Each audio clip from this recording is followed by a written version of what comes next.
Okay, welcome. It's a great pleasure to restart our seminar series in this semester. Our first speaker here today is Vladimir Calvera. Vladimir finished his PhD in physics from Stanford last year, and now he's a postdoc at the University of Minnesota. Vladimir has already done a lot of interesting works across a wide range of topics, ranging from quantum many-body scars to topological error correction codes, and from 2D electron gas to Moiré materials to quantum criticality to non-Fermi liquids to quantum spin liquids. And today he's telling us about symmetry-protected topological phases with lattice symmetries. All right. Please go ahead. Uh, okay. Thank you. First, I would like to thank Lucian for the opportunity uh, to talk about this work. So, okay. Then I also want to thank my collaborators, Narim Bayunat, who is a postdoc at Perimeter, and Mason Berkeshley, who is a faculty at the University of Maryland. We've been working together now for a couple of years. And today I want to tell you about our latest paper that we put out in October last year in arXiv. So before I delve into the main part of the talk, let me put what we were doing in some context. So the type of questions that we were interested in understanding is we want to characterize gap phases of matter in 2+1 dimensions. In the absence of symmetry, it is believed that these phases are classified by unitary modular tensor category C, which you should think of it as just being information about anyons, fusion, braiding, and so on, and a rational number that is the chiral central charge, which is related to the thermal Hall response.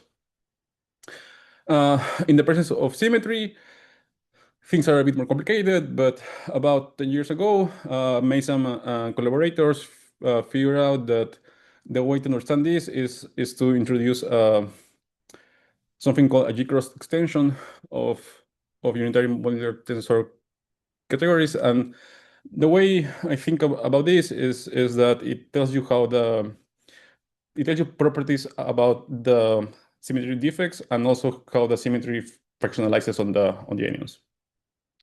But before this work, people were studying another class of gap phases of matter in 2+1 dimensions, which are called symmetry-protected topological phases. They are protected in the sense that if you forget about the symmetry, the state can be trivialized. And in this, in this context, this corresponds to the case where the chiral central charge is 0 and the UMTC is trivial.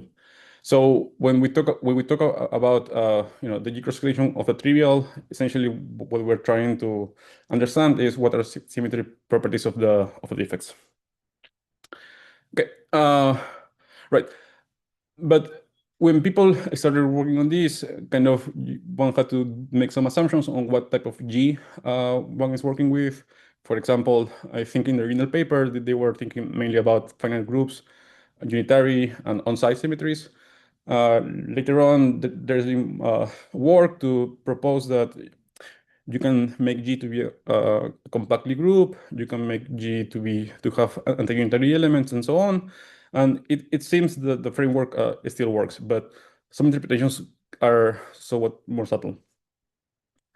Okay, so on the other hand, there are two questions that we are interested in. So first of all, okay, so the previous slide I explained how phases are classified, but it's not entirely clear that in practice, if I hand you a Hamiltonian or a wave function, how to tell to which phase it belongs to. Okay, and in particular, what we would love to have is some quantity that it's easy to calculate and that it's constant over a phase in the sense that it can only change if you go through a phase transition. Okay, and furthermore, what we really want is that it would be really nice to be able to extract the invariance from just the wave function, from one wave function. Because in principle, if you had infinite numerical power, you should be able to figure out to which phase it belongs to, but in practice we don't have that. And additionally, uh, one of the first things that we learn um, in a solid state physics class is that solids from crystals, and the crystals they have a periodic arrangement of atoms, and because of this kind of periodic arrangement, the system often has additional symmetries, additional crystalline symmetries. Among them, we have rotations, reflections, inversions, and translations. However, one issue is that these kind of symmetries they don't quite fit in the framework that was used before for on-site symmetries.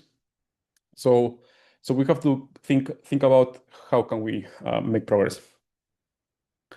Okay, and before I move on, just let me emphasize that this talk is about bosonic symmetry-protected topological phases. So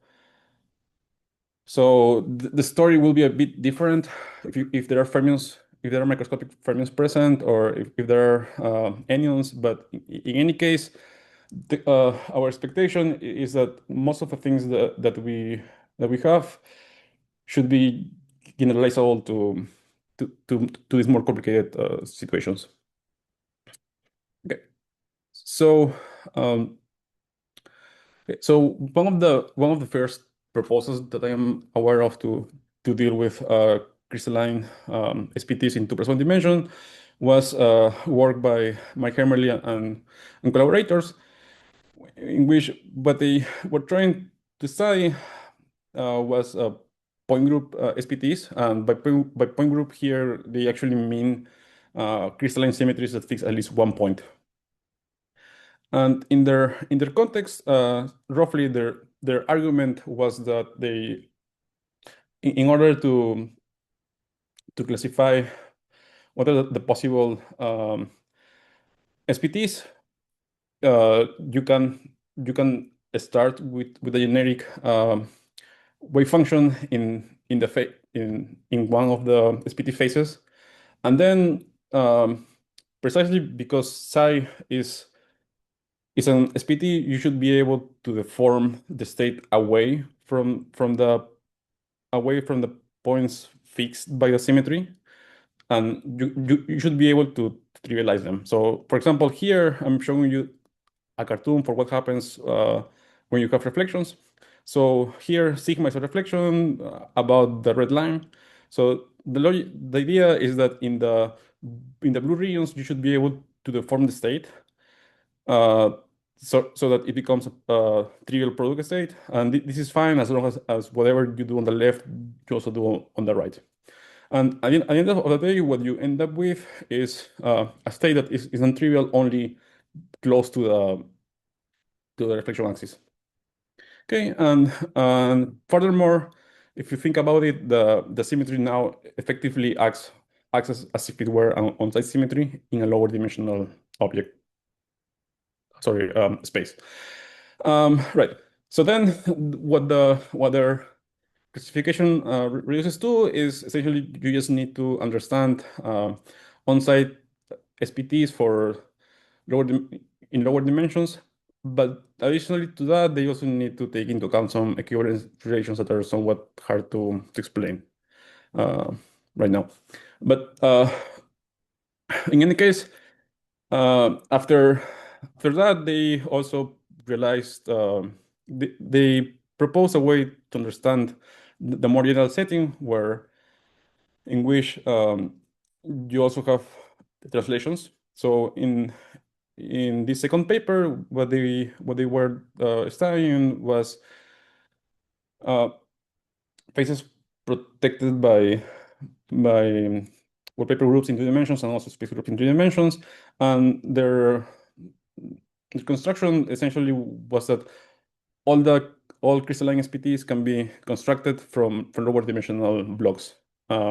Here, lower dimensional, for example, in this case, you would say that on this line you can put some 1D SPT and so on. All right. So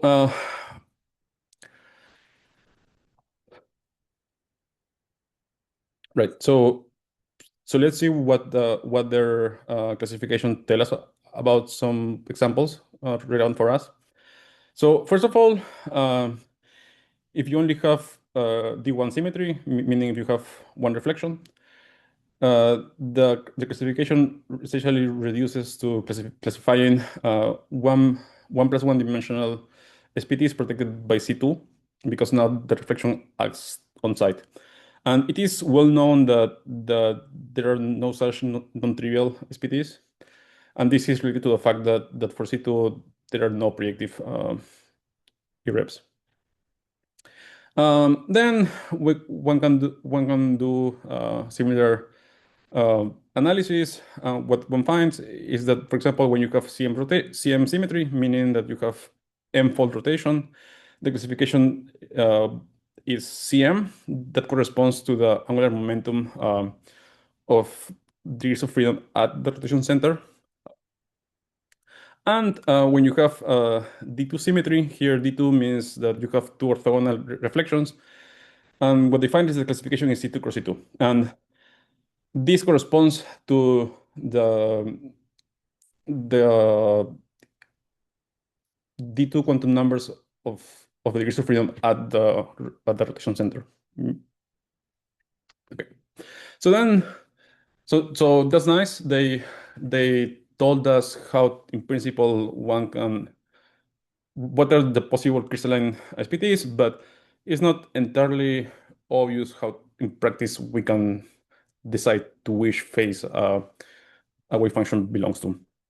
So for that, we will want to have invariants. And this was partially solved some years ago by Chinsei Ryu and collaborators. And what they proposed was to use partial point group symmetries. Here, I'm going to walk you through what is the proposal for M-fold rotations. So what the proposal is that you start with the ground state wave function. You take some region D, supposed to be large, and you restrict the rotation operator Cm to that region and take the expectation value. What one expects is that when D becomes very large, this expectation value will take this form. So first, there is one piece that is positive, and the case exponentially small in the size of the boundary of region D times some phase that it's supposed to be the invariant. Okay. So first, some intuition for why do you expect this to decay like that? Essentially, the idea is that because psi is an eigenvector of Cm, Cm won't do much deep in the region D. It will at most will change psi by a phase. And on the other hand, you're doing nothing outside of D. So at most, what can go wrong is what's going on the boundary. Okay, and that's why this scales as the size of the boundary. Okay, and then the question is, why do we expect this quantity to be, why we expect this phase to be related to the classification of SPTs? So essentially, in the paper, what they argue is that what this expectation value is calculating, aside from this factor, is one is simulating a partition function. Okay, and there is there is a prescription for to figure out what partition function you're trying to evaluate. So the prescription is as follows. You first notice that when you take this expectation value, you can first you can first write this as the trace of the reduced density matrix on region D times Cm times the rotation operator restricted to region D. Okay, and then what one does is one represents the reduced density matrix as a as a solid solid sphere, and the idea is that the blanket corresponds to the northern and southern hemisphere of the sphere. Then when you take this trace, kind of what the rotation is doing is telling you how you are supposed to glue back the blanket pieces. So yeah, so when you do that in this case, you end up with the partition function on the lens space, which is precisely the a manifold that generates the cobordism for CM symmetry group for CM, and that's supposed to be related to that's another way of classifying SPTs. Okay. Question? Uh, yeah. Here, when you say that this length space partition function is related to the classification of SPT, are you already using the crystalline equivalence principle? So I guess in some sense, yes. I think in the original paper they didn't they were not making that distinction. I think they were yeah. I'm not entirely clear why they got away with that. Mm. Yeah, so I think perhaps in this paper, what they were sort of assuming was that essentially all the CM, what CM was doing was just to help you figure out, help you to get the right manifold. And then, the CM was just some geometric part that just correspond to, rotation times some internal symmetry. Yeah, but Yeah, this the fact that this is the correct manifold comes from the understanding of internal symmetry SPT, right? yeah, yes, yeah. Thanks. So yeah. Right. Okay. So right. So then I guess something else that I want to mention here is that in that paper they also discuss the situation when you have a non-zero Cayley charge is somewhat more complicated because there is also a contribution to theta m coming from boundary CFT. Okay. And additionally, Narin and collaborators, they also noticed that when you have fermions, things are a bit more subtle. Uh, so essentially, the point is that you can still use this expectation value to extract an invariant, but you have to be more careful. Okay, so the new thing that we found is that is what happens when you have D2 symmetry.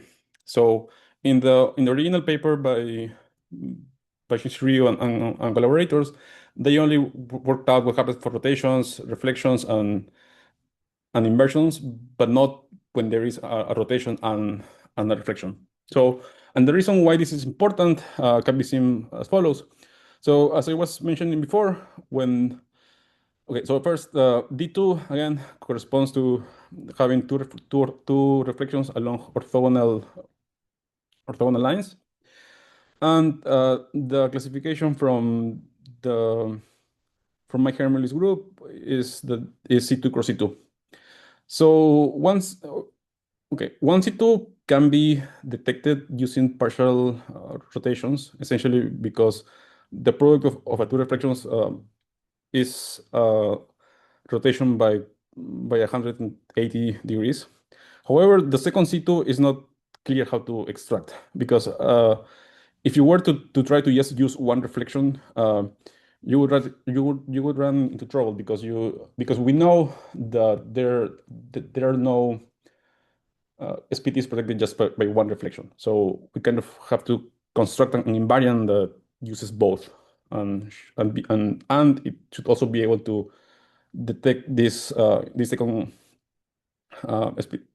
SPT. So what we do is we propose the following. We propose something that we want to call partial double reflection.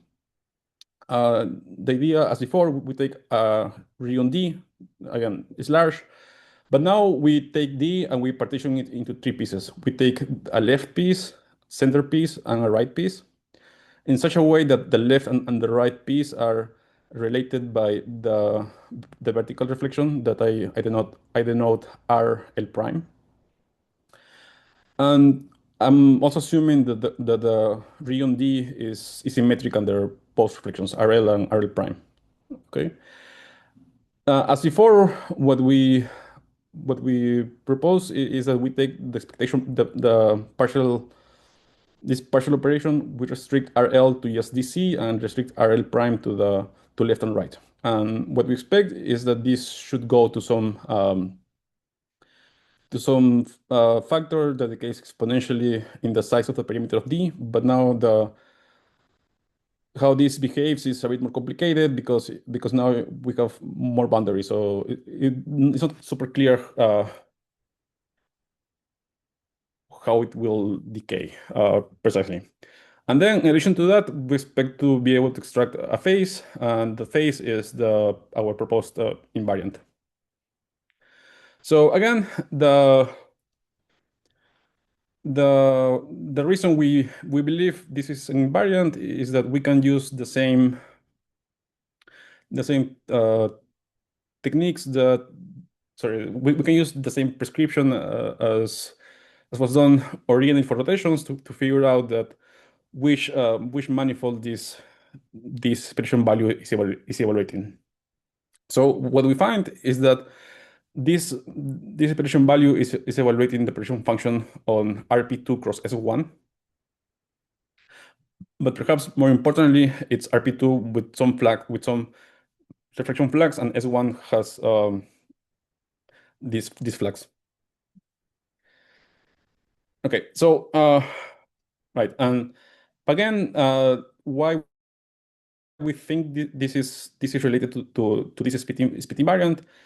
Again, I guess as Lucian mentioned, we kind of assume crystalline principle, and this is the relevant manifold to understand. Sorry, this is one of the generators of the comproduced sum of C2 cross C2, with one C2 being a ten reversal and the other one being unitary.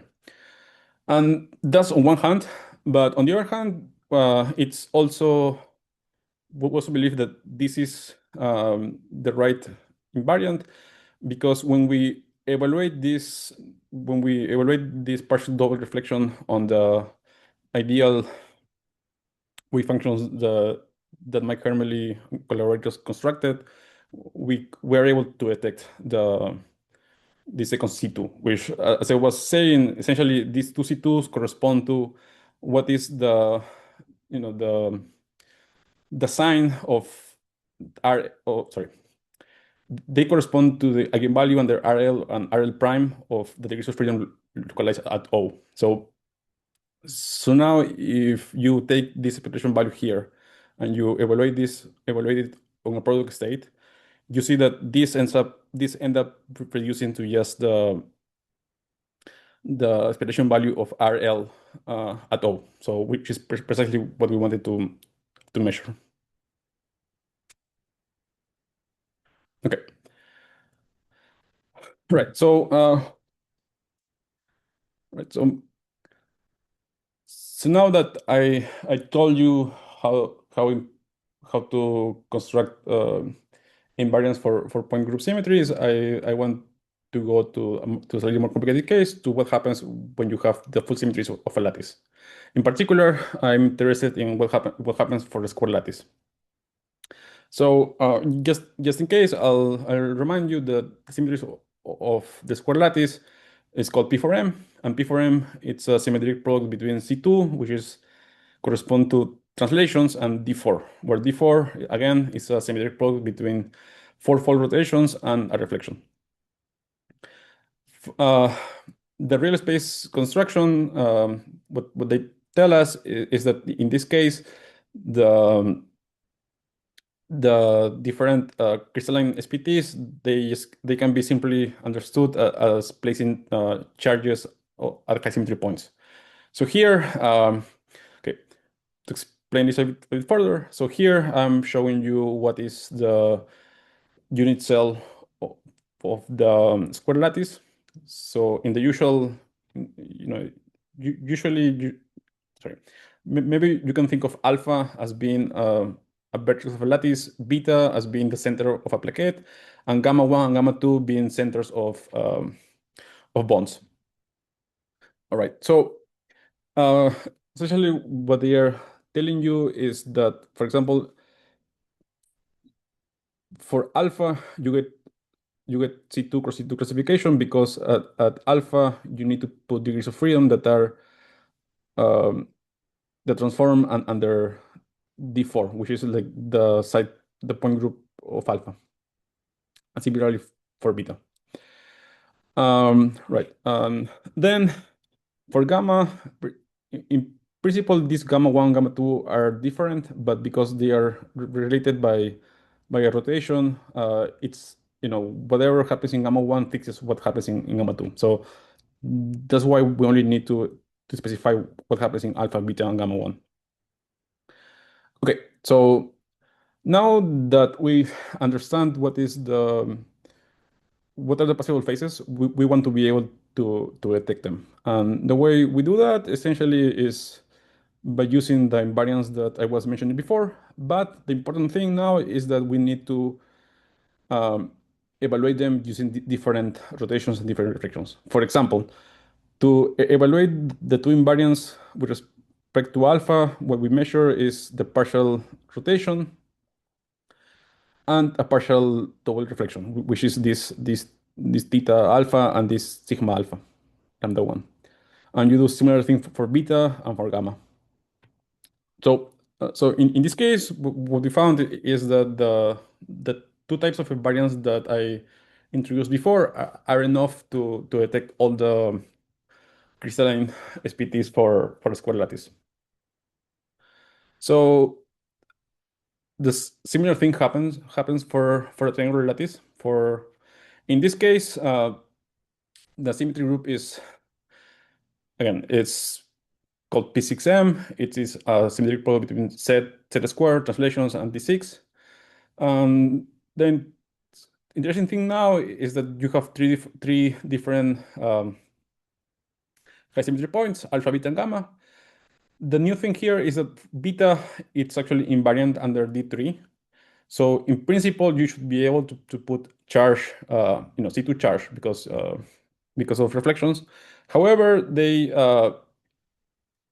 end up being trivialized. At the end of the day, there are only there are four different SPT phases, and essentially they just correspond to the six quantum numbers around alpha and the two quantum numbers around gamma.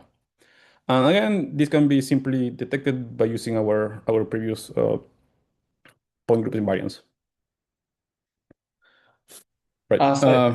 Just to make sure, if there's no reflection, if the symmetry is not P6M, but just the P6, then will beta contribute something? Yes. Yes. So yes. So the logic is that if you don't have a reflection, beta. Okay. So maybe let me first see like this. What you can place at symmetry points are one-dimensional irreducible representations of the side group. Okay. Mhm. So the logic is that if you don't have reflections at beta, now the symmetry group is D3. Sorry, is C3. So you have three one-dimensional irreps. Yeah. So that's why it contributes. But now when you add the reflection, you only have, you have two one-dimensional representations and one two-dimensional. The thing is that the two-dimensional one, you cannot put it there because they would imply that there is a degeneracy, so the system would be massively degenerate. And Yeah, and what about the two one-dimensional ones? right. Right. So one is trivial and the other one is just the sign of reflection of the reflection. Oh, which can be locally changed. Yeah, so I think roughly the logic is that if you put something that it's odd under like this reflection over here, you can right, you can maybe let me think for a bit.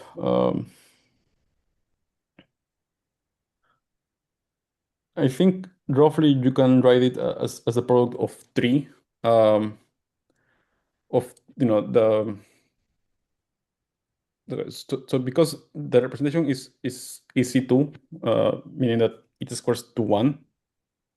If you have something, if you have a non-trivial one, you can write it as a product of three non-trivial ones, and then you can move them away from beta. I think Mm. that's the reason why it ends up being trivial. Mhm. Okay, thanks. Okay, okay, yeah. So right, right. Second.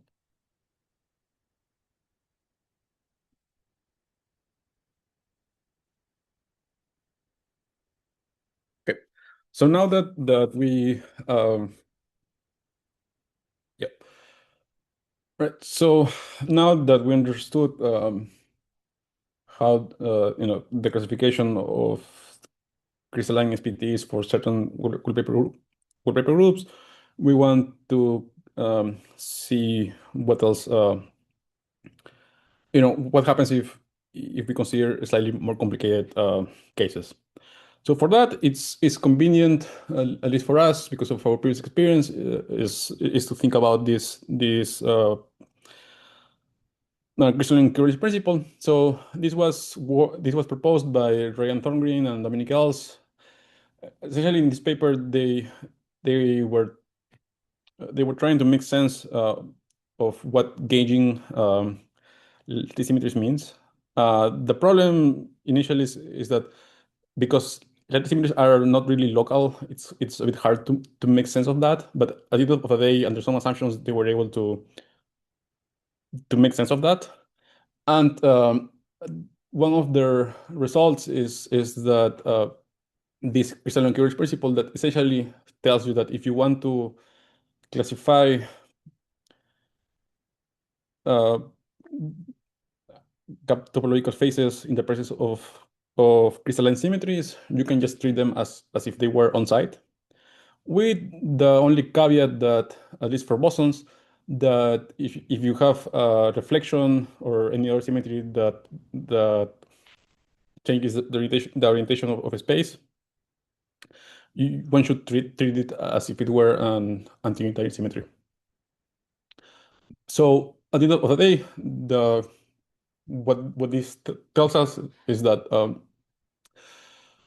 2+1D crystalline SPTs are given by group homology. You just put H3, G, comma, U1. Here, my notation OR just means that this is just a reminder for me to just a reminder that reflections in G will act as complex conjugation on the coefficients. Okay. So the nice thing about thinking about it this way is that there are systematic ways of computing this object when G is more complicated. In particular, there is a software called GAP that allows you to perform these calculations numerically, and also there are more analytical techniques that allow you to compute this by hand. Okay. The one thing I want to mention is that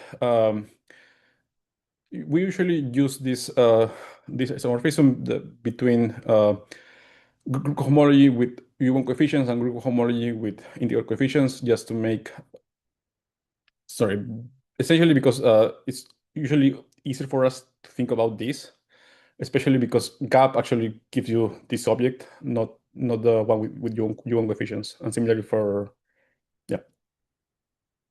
Okay, so right. So for example, here I'm showing you what gap spits out. So what we did here was to calculate the group homology for each wallpaper group uh, for various degrees. So if you only care about crystalline SPTs, you should only look at the line at this line, the line of degree 4. But we realized that the other columns are also are relevant for other interesting things, and I will tell you later why we care about the 1, 2, and 3. Okay, and just as a double check, if we look at the symmetry of the square lattice, that is P4M, we see that the H4 with C coefficients, you get C2.6, which matches the classification the real space construction classification. Similarly for what happens for the triangular lattice. All right. Okay. So another nice thing about this way of thinking the classification is that we can use our intuition for what this H3 means. So usually when a symmetry is on site, we introduce gauge fields and we use the gauge fields to write down an effective action. So for example, here I'm telling you what happens for P4M, for the symmetry groups of the square lattice. So for this one, we need to introduce a reflection, a rotation, and a translation. And then what we find is that the P4M action looks like this. There are 6 terms. Each coefficient is a C2 valued number. And then the other thing that I want to mention and make emphasis is that the action really depends on how we define the gauge field. So for instance, if we change the origin or some reference reflection line that we need to choose to introduce the gauge fields, all the action will change. So essentially, for example, what happens is that if we change what the rotation center, the various gauge fields get shifted, and that will make the coefficients to you know to shuffle around, and that's actually going to be useful later. Another thing that I want to mention here is that if we look at the first two terms, these terms are actually they actually are the terms that appear in an effective response action for D4 symmetry. And one way to think about this is that if we start with P4M, if you turn off the translation gauge fields, you end up with just the D4 symmetry around the origin that you chose. So essentially, that's how we relate these coefficients, these coefficients to the to the point group invariance that I was discussing at the start of the talk. In particular, uh, this coefficient is related to partial rotation, and this coefficient is related to partial double reflection. And the reason we say that is that if we take uh, this action and we evaluate the partition functions, we get precisely that. In one case, the theta alpha is 2 times k1, and the other case we find that sigma is k2.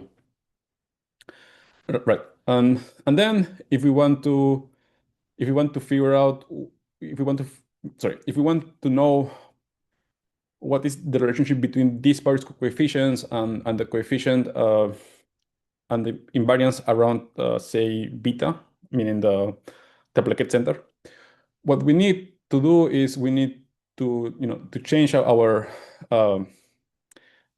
reference point, so that will shift the various gauge fields, and what we will end up with is, for instance, that K1 alpha will get a contribution from one of the other coefficients here. And that's how you relate the response terms from a fixed origin with the point group invariance with respect to alpha, beta, and gamma. So I won't tell you the answer here, but in the paper we have explicit formulas for what these various cases are in terms of theta for P4M. Okay, so okay, another nice thing about using this abstract formulation in terms of group cohomology is that um, there is a lot of machinery that allow us to simplify the calculations. So, for example, if we consider G to be the direct product between a special group, or it can be a point group or it can be a Waldorf group, times an internal symmetry that for simplicity we'll assume is unitary. We can use Unit formula that essentially allow us to express H3 of G. Remember, G is a product as H of 3 to 1 of the products, sorry, of the factors. And this not okay. So this is not just telling you how the groups will factorize. It also, at least in the cases that I've studied, usually they tell you how the the effective actions will look like. So, for example, terms coming from the second, what we find is that you will have a two cocycle related to crystalline gauge fields and times a one cocycle for internal gauge fields and so on. And that from there we can also identify that the first line and the second and the last line, they correspond to SPTs protected just by reflections or just by sorry, protected just by point group symmetry, sorry, protected just by crystalline symmetries or protected just by internal symmetries. There is a caveat here when you have reflections. When you have reflections, not all pure internal SPTs are allowed. Essentially, you can only have SPTs that can be made time-reversal invariant. So, for instance, if K was U1 charge conservation, this H3 gives you factor offset, and that is related to the bosonic interquantum Hall state. And it turns out that even though without special symmetries you can have it, the reflections kind of forces the Hall conductors to be zero. Okay. So perhaps more importantly, there are these new terms here, these two terms over here that correspond to mixed SPTs. And here by mixed, I mean SPTs that are protected by that need the presence of crystalline symmetries and internal symmetries. So it turns out that there is also a real space construction to understand these mixed SPTs.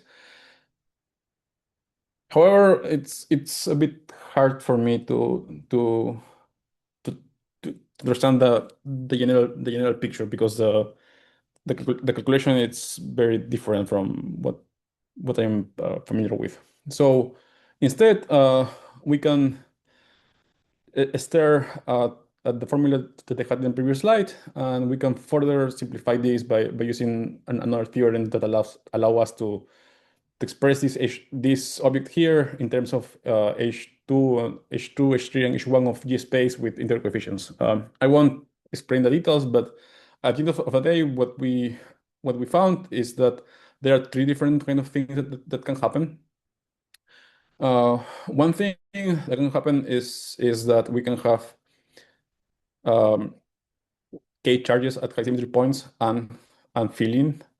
And in the paper, we discussed this for the case of U1 symmetry and CN symmetry.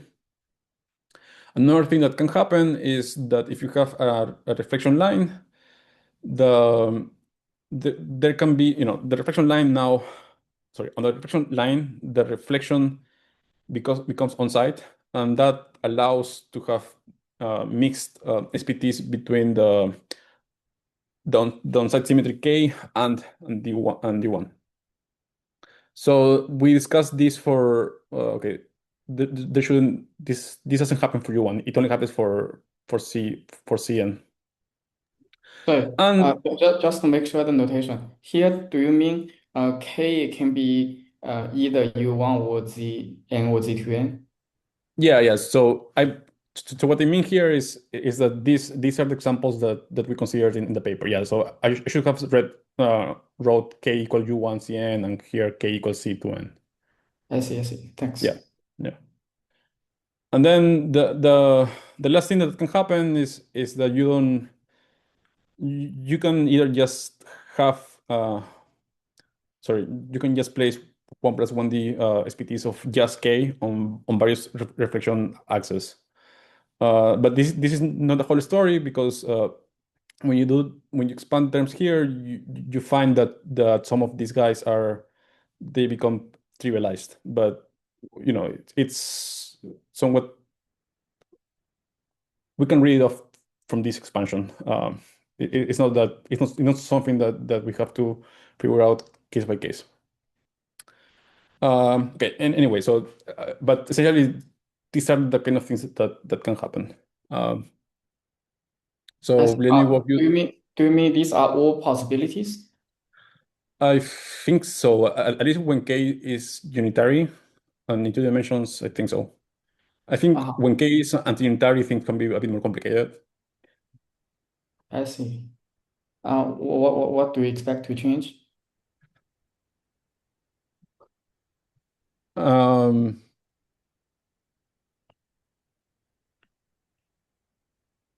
that's a good question.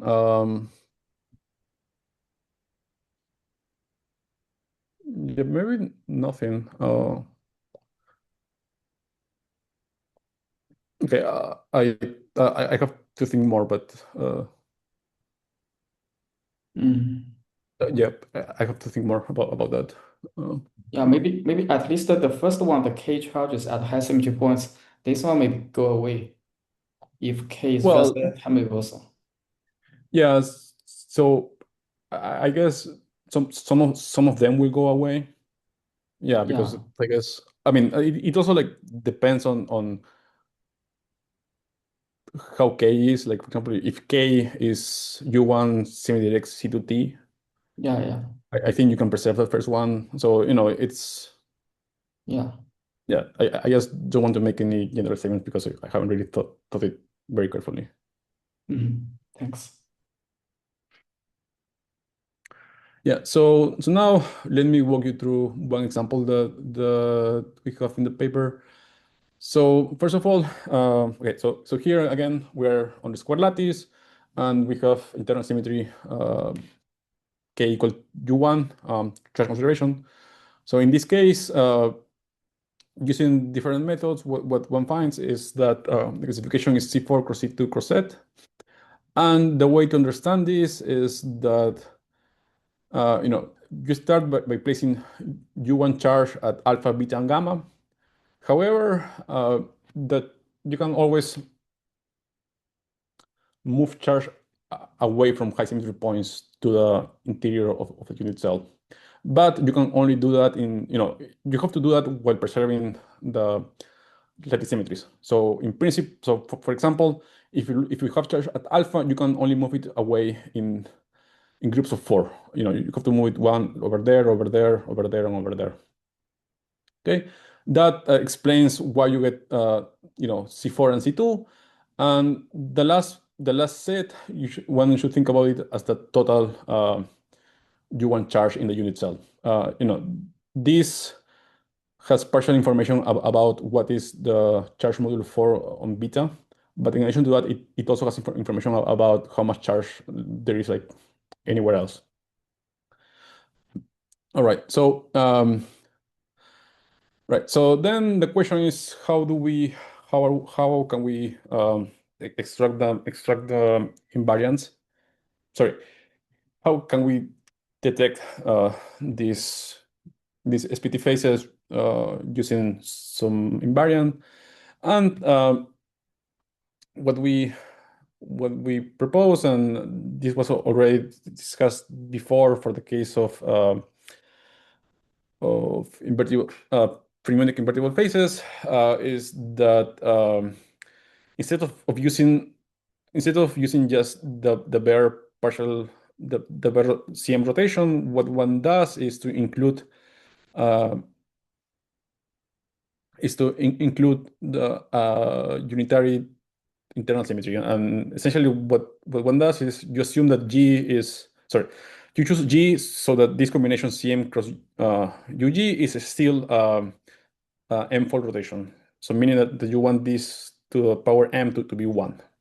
Okay. So at the end of the day, what happens is that you will get the same kind of expression. However, now the theta is going to be is going to depend on which element G you put here, right? And kind of the intuition why this works is that let's look at the very simple response action for U1 cross U1 and rotation. So here A is the U1 gauge field and omega is the rotation gauge field. So the idea is that when you use CM cross UG, what you're doing is you're changing what you're calling the rotation, and that amounts to shifting A by omega. So what this does at the end of the day is that it changes the coefficient of omega d omega to L plus some constant times S. And that's roughly why this detects that this extra invariant. Okay, so that was previously known.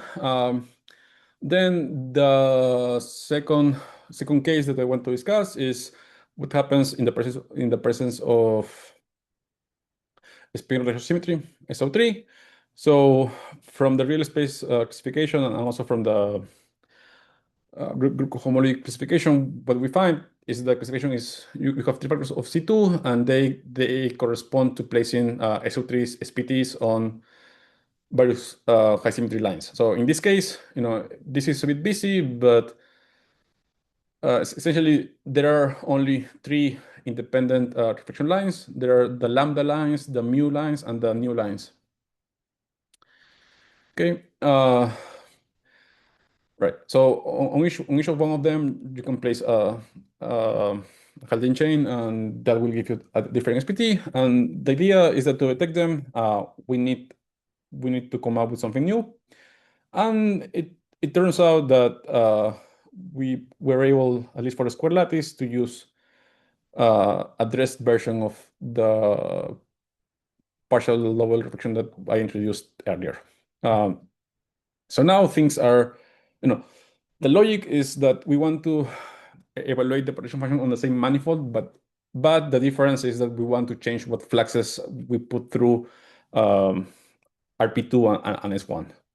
So after trial and error, what we found is that this combination works. So maybe let me explain this a bit more carefully. So first of all, what we do is instead of using just RL, we multiply RL by internal symmetry J. We assume that the J is equals to 1. Okay, and so that's one thing that we do. And then the other thing is that we add this combination of K on the left and the right. And after doing the T50 calculation, we find that this expectation value it's evaluating the partition function or this partition function. And it turns out that by making clever choices for J and K, we are able to detect the mixed invariance between SO3 and and the reflections for P4M. So a priori that's not clear, but in the paper we have formulas that sorry we have the choices of J and K so that we can detect the SPTs. Right. So right. And then the last thing that the last example that we discussed is what happens when you have C2. So when you have C2, the classification it's you get C2 to a 3, you get C2 to a 6 in total. The way we understand this is that the first C2 is really just you can think of C2 as a subgroup of U1. So essentially it's just like how much C2 charge there is at alpha, beta, and gamma. And then the second factor is new. This is the situation where there is a new mixed SPT between the on-site symmetry K and the reflection about the various lines. So it turns out that again for P4M it's enough to use the rest partial rotation and rest partial reflection to detect these phases. Right. So another thing I wanted to mention was what happens for what can we say about the lattice defects? So right. So in principle, right. So the way I am thinking about this is that on one hand, for the ideal wave functions that Mike Hermeli and collaborators constructed, it's sort of easy to figure out what happens at the lattice defects, especially if you're working with internal symmetries and crystalline symmetries. Okay, so from there you can kind of read off what is going to be the charge localized at a destination or dislocation. But right, so we know. So from there we have a prediction for what the quantum numbers of defects are in the phase. But on the other hand, if I hand you uh, some wave function or a Hamiltonian, it's going to be in general hard to figure out what are the quantum numbers of a defect in that wave function directly. So one thing that we can do is we can just use the invariants that we proposed so that we know in which phase this state is. From the knowledge from the knowledge of the ideal case, we can predict what are going to be the quantum numbers. Okay, or alternatively, we can just look at what the effective action looks like, and this tells you what the quantum numbers are going to be. So, for example, here this first term is a shift, and as is well known, what this tells you is what is going to be the charge at a rotation defect. Okay, so lastly, I just want to finish by telling you a bit about what happens for the general wallpaper group. So first, for if we only care about pure crystalline SPTs, in most cases we can get away by just using partial rotation and partial double reflection. There is only one group for which we need to introduce a new invariant. This invariant, however, you cannot measure it from just one wave function. We need the wave function for different system sizes. So yeah. Okay. Then in the presence of symmetry, in the presence of internal symmetries, the story also changes a bit. So P4M, P6M are somewhat special. So in this case, there are more examples where we need these other two invariants. And just to make clear what I'm showing you here, the discrete shift and the relative partial double reflection are related to the addressed partial rotation and the addressed partial double reflection. It's just that uh, these invariants are defined as differences because you want to isolate the mixed term. Yeah. Okay, great. Thanks. Oh, okay. Yeah, Vladimir, thank you for the interesting talk. Yeah, other questions?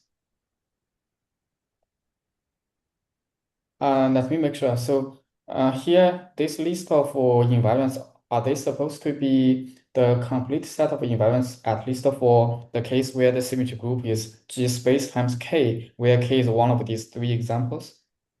The only thing that we miss is the feeling. Oh, Like, yeah, so we don't quite know how to do it, or I mean, probably you can say something like you just look what is a charge as a function of system size or something, but uh, we didn't make any claim about that one. Uh, uh-huh. Intuitively, the feeling should just be some number at different weak positions, high symmetry points, I mean. Yeah. well, but that will only tell you the filling module or something, right? You So, mean, for example, let's right. So here, right. So I mean, the filling for k for u1, oh. this is set valued. So you can have 8 charges, here, over here, Mm-hmm. right? And that's not captured by the asymmetry points. Mm. Uh, Okay. Also, regarding your discussion on the quantum numbers of the lattice defects, I guess here the idea is still to assume the crystalline equivalence principle. so I mean, I guess that's for the last one, right? So I mean, I guess there are two different ways of doing it, right? So we can use the invariants to figure out which SPT phase the state belongs to. So that gives you two types of information. What type of information? It tells you what is the ideal limit of that phase, sorry, of that state, right? So if you know the ideal limit of the state, you kind of can easily read off the various properties of quantum numbers. Oh,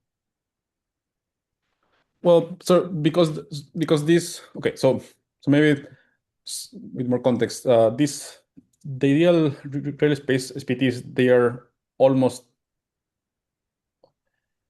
product states. yeah.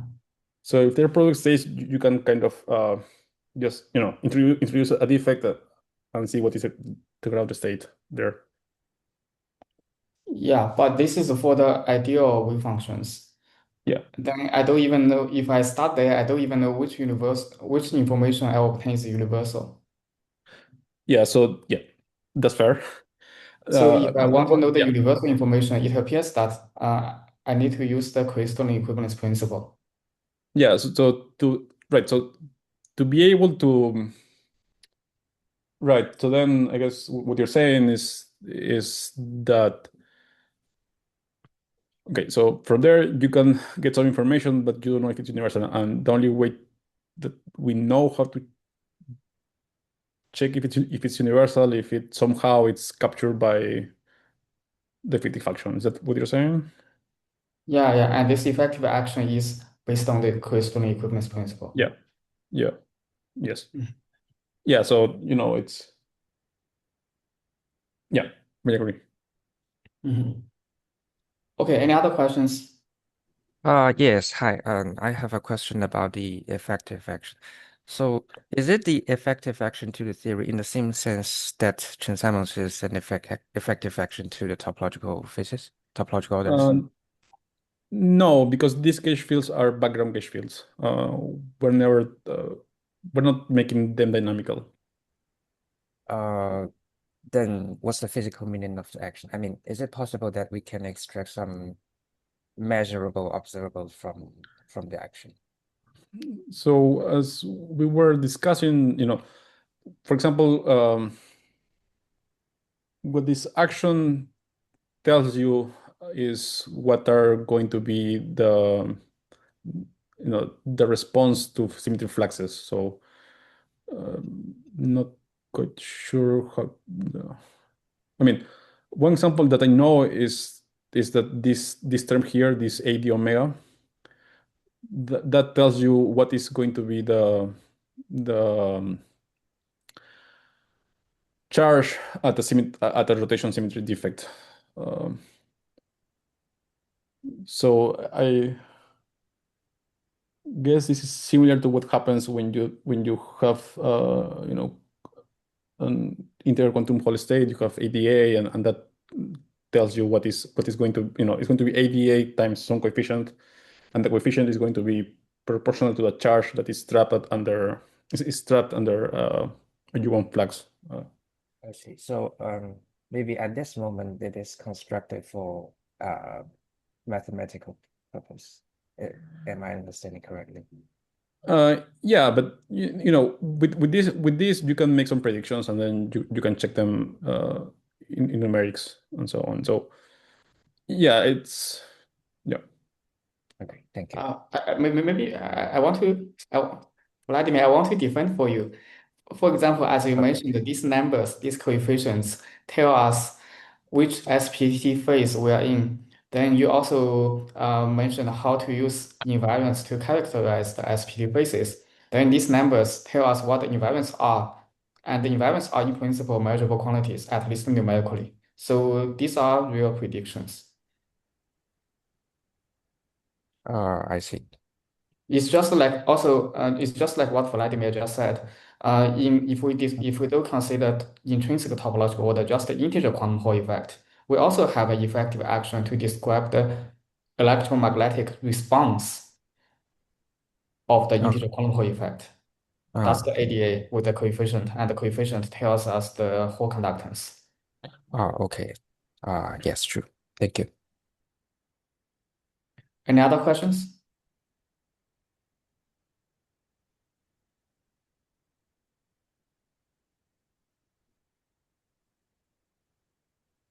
Okay, if not, Vladimir, thank you again for the very interesting talk.